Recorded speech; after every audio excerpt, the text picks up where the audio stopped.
بسم اللہ الرحمن الرحیم۔ کتاب العربی للطالبین المستوى الاول کے دوسرے یونٹ کے پہلے سبق کا آج چوتھا حوار پڑھیں گے۔ کتاب کا پیج نمبر 111 نکال لیجئے۔ اس حوار میں دو لڑکیاں ہیں، مریم اور سلمیٰ۔ اس مشق میں بھی سیم وہی انداز، وہی سوالات ہیں جو تیسرے حوار میں تھے۔ فرق یہ ہے کہ وہاں پہ دو لڑکے تھے، یہاں پہ دو لڑکیاں ہیں۔ وہاں پہ مذکر کے صیغے استعمال کیے گئے، یہاں پہ مؤنث کے صیغے استعمال کیے جائیں گے۔ مریم، اہلا بک یا سلمیٰ، اے سلمیٰ تجھے ویلکم، تجھے خوش آمدید۔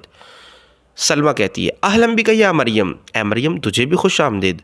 مریم، این تدرسین، مریم کہتی ہے تم کہاں پڑھتی ہو؟ سلمیٰ جواب دیتی ہے ادرس فی جامعۃ المدینہ، میں جامعۃ المدینہ میں پڑھتی ہوں۔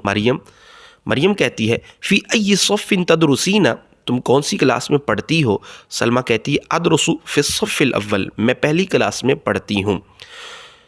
مریم ماذا تدرسین، سلمیٰ سے پوچھتی ہے کہ سلمیٰ تم کیا پڑھتی ہو؟ سلمیٰ کہتی ہے ادرس النحو والصرف واللغۃ العربیۃ، میں نحو، صرف اور عربی لینگویج، عربی زبان پڑھتی ہوں۔ آج کا ہمارا سبق مکمل ہوا، انشاءاللہ اگلے سبق کے ساتھ پھر ملیں گے۔ مع السلامۃ، الی اللقاء۔ السلام علیکم ورحمۃ اللہ وبرکاتہ۔